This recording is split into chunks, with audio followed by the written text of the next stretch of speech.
देखिए आज हम लोग पढ़ेंगे अभिप्रेरणा के मनोविश्लेषणात्मक सिद्धांत। ठीक है, अभी तक अभिप्रेरणा के मांग का सिद्धांत पढ़े, उसका प्रतिपादन कौन किया था?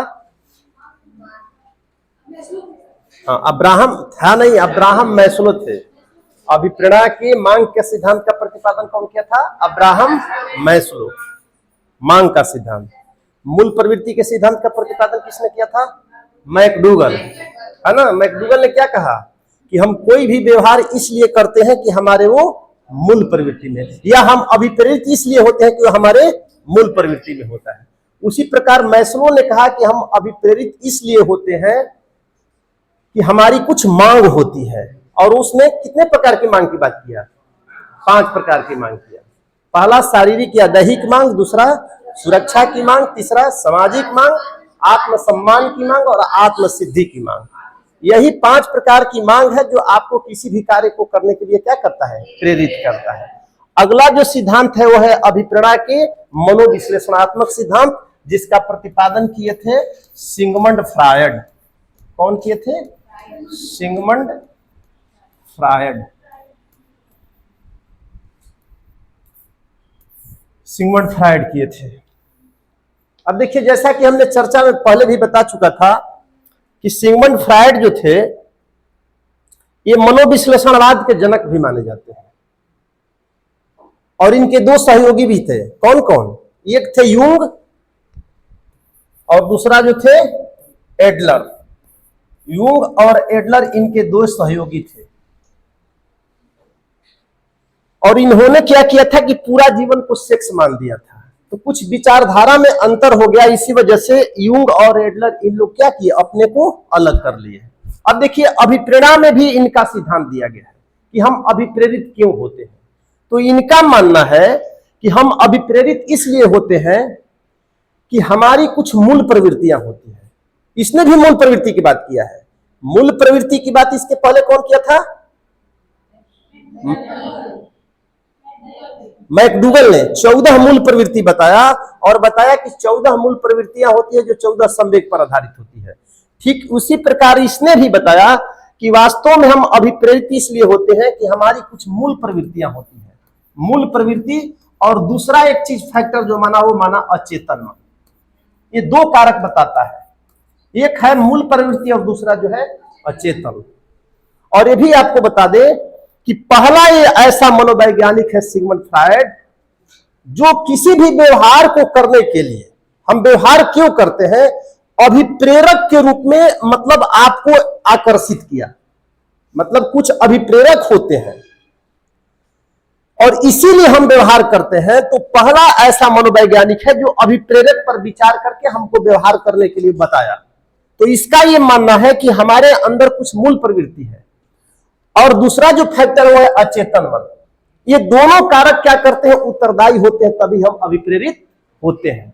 अब मूल प्रवृत्ति को उसने 2 भागों में बांटा। ये कहा कि एक होता है जीवन मूल प्रवृत्ति, जीवन मूल प्रवृत्ति, जीवन मूल प्रवृत्ति, और एक होता है आपका मृत्यु मूल प्रवृत्ति, मृत्यु मूल प्रवृत्ति। जीवन मूल प्रवृत्ति को उसने जिजीविषा कहा। जिजीविषा ये पूछा भी है टेट में, ध्यान रखिएगा। जिजीविषा क्या है? जिजीविषा, और ऐसे नहीं पूछा था। जीने की इच्छा तो रखना है ही, पूछा था कि जिजीविषा किससे प्रेरित होता है? तो ये सुख से, मतलब ये सुख से प्रेरित होता है जिजीविषा। और जो मुर्मुषा है, मृत्यु मूल प्रवृत्ति को उसने क्या बताया? मुर्मुषा। तो जो मुर्मुषा है वह कैसे प्रेरित होता है? तो उसने बताया था कि थैंटोस से। किससे? थैंटोस। थैंटोस जिसको दुख भी कह सकते हैं आप, मतलब जिजीविषा किससे प्रेरित हो रहा है? सुख से। और जो मुर्मुषा है वो कैसे प्रेरित हो रहा है? दुख से, थैंटोस से, कष्ट से। तो उसने बताया कि 2 प्रकार की मूल प्रवृत्ति हो गई। एक हो गया जीवन मूल प्रवृत्ति और दूसरा जो है मृत्यु मूल प्रवृत्ति। अब जीवन जो मूल प्रवृत्ति है उसके द्वारा हम कोई अच्छा कार्य करते हैं, सकारात्मक कार्य करते हैं, और जो मृत्यु मूल प्रवृत्ति है, जितने भी विंध्वास क्या बोलेंगे उसको, विंध्वस क्या बोलते हैं, हाँ क्या बोलेंगे फिर से, विध्वंसन कार्य जो होता है वो किसके द्वारा करते हैं? विध्वंस वाला कार्य जो है किसके द्वारा करते हैं? मृत्यु मूल प्रवृत्ति के द्वारा। मतलब यही दोनों कारक जो है वो हमको किसी भी कार्य के करने के लिए अभिप्रेरित करते हैं। और दूसरा जो फैक्टर है वो क्या है? अचेतन मन। अचेतन मन के बारे में हमने बताया था कि आपके व्यवहार में, फ्राइड के अनुसार आप कोई भी व्यवहार करते हैं तो उसमें इदम, अहम और परा अहम पहले बताए होंगे व्यक्तित्व में, पता नहीं याद आ रहा है कि नहीं। परा अहम, इसमें इदम किससे प्रेरित होता है? इदम किससे प्रेरित होता है? अचेतन से। अहम अर्धचेतन से, अर्धचेतन से, और पराहम चेतन से, चेतन मन से। मतलब मन के 3 स्तर बताए गए, अचेतन मन, अर्धचेतन मन और चेतन मन। तो जो अचेतन मन है, अच्छा उसी प्रकार इदम होता है, आइड, ईगो और सुपर ईगो, ये व्यक्तित्व में पढ़ना था। तो जो इदम होता है आपके अंदर का, उस पहले सुन लीजिए यहां पर, नहीं तो समझ में नहीं आएगा। उसका ये मानना था कि हर व्यक्ति के व्यक्तित्व में 3 बातें होती हैं, एक इदम होता है, एक अहम होता है और एक पराहम होता है। इदम जो आपके अंदर का होता है वो क्या करता है? अचेतन के रूप में कार्य करता है। मतलब उसको ये पता नहीं होता है कि कौन सा कार्य सही है, मतलब उसी कार्य को करना वो चाहता है जिससे उससे सुख की प्राप्ति हो। इदम का मतलब है वह किसी भी प्रकार का कोई इंतजार बर्दाश्त नहीं करता है, जो कार्य उसे अच्छा लगता है उसी कार्य को करता है। तो इस कार्य को करने में व्यक्ति क्या होता है? अचेतना में चला जाता है, मतलब अचेतन मन के द्वारा किया जाता है। अर्धचेतन जो होता है, जिससे अहम प्रेरित होता है आपका, ये आपके अंदर का जो है अहम, ये इदम और पराहम के बीच पुल बांधने का काम करता है। इसका संबंध वास्तविकता से है, इसका संबंध वास्तविकता से है, और पराहम का संबंध आपका नैतिकता से होता है। तो व्यक्ति का जो इदम होता है वो पूरी तरह अचेतना में काम करता है, इसीलिए इसकी प्रवृत्ति पाश्विक बताया गया है। तो फ्राइड पहला ऐसा मनोवैज्ञानिक था जिसने यह बताया कि हमारे व्यवहार में यदि 10 अंश हम व्यवहार कर रहे हैं तो 10 अंश व्यवहार में 9 अंश किसका योगदान है? अचेतन मन का। और अचेतन मन कौन बनता है? जैसे हमारी कुछ इच्छाएं होती हैं और दैनिक जीवन में यदि उन इच्छा की पूर्ति नहीं हो पाती तो व्यक्ति क्या करता है? उस इच्छाओं को दमित कर देता है। जैसे बहुत सी इच्छा रखता है आदमी, सारी इच्छाओं की पूर्ति नहीं हो पाती है। जीवन जब आप गुजर रहे हैं जीवन के दौर से, तो तमाम इच्छा रखता है आदमी, ये बनेंगे, वो बनेंगे, ये करेंगे, वो करेंगे। तो जितनी इच्छा पाल है सारी इच्छाओं की पूर्ति नहीं हो पाती है। तो इच्छा पूर्ति न होने का मतलब ये नहीं कि इच्छाएं समाप्त हो गई, वो इच्छाएं दमित कर दी जाती है, दबा दी जाती है, और दमित इच्छाएं आपके अचेतन मन में चला जाता है और परोक्ष रूप से आपके व्यवहार को क्या करता है? प्रभावित करता है। प्रत्यक्ष रूप से तो नहीं, लेकिन परोक्ष रूप से आपके व्यवहार को प्रभावित करता है। यहां तक कि आप पढ़े होंगे या हम बताए भी थे कि उसने बर्फ का उदाहरण दिया था कि यदि 10 अंश बर्फ है, पानी में आप डालेंगे तो 9 अंश अंदर रहता है, 1 अंश केवल दिखाई देता है, लेकिन 9 अंश पानी में है ना, दिख कितना रहा है? केवल 1 अंश।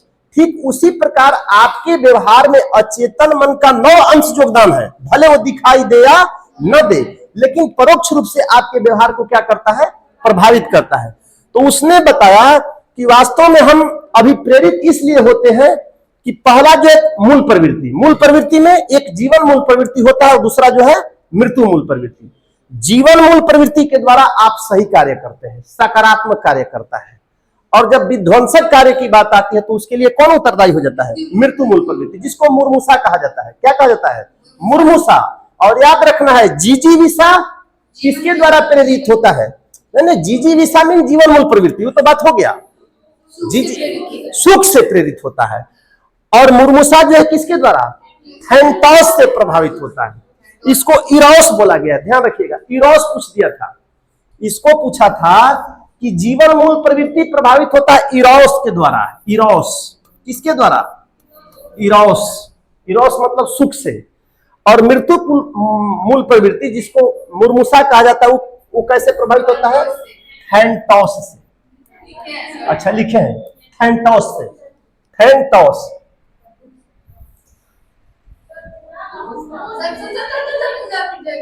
अच्छा चलिए, थैंटोस से, ठीक है।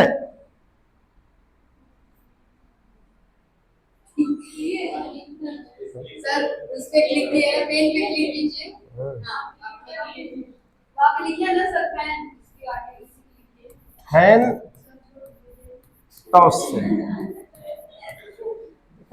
भूल जाए वहाँ से करने में बैक फॉरवर्ड है, हाथ से उस हाथ से लगाइए।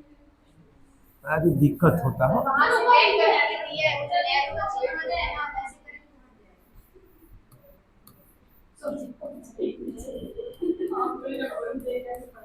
फैंटोस से, ठीक है।